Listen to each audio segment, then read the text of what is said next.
Mga kamerienda, isa sa pinagmamalaki ng Lukban, Quezon ay ang kanilang pansit habhab na ating binotrip for today. Yan. Ito tamang guys pagkain nito. Ito tamang pagkain. Ang suka, oh. Hindi masarap yan pag wala suka.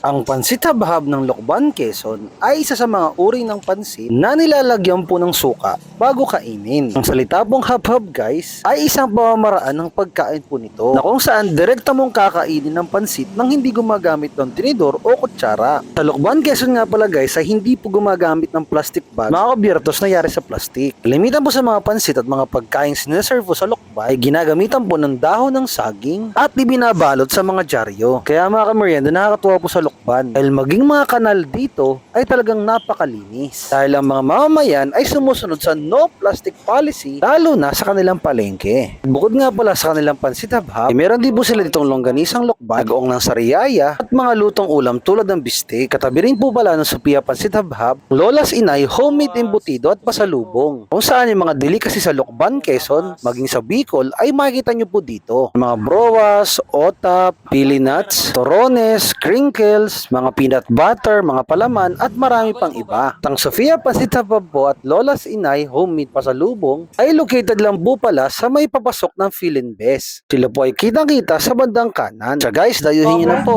Ingat po and God bless.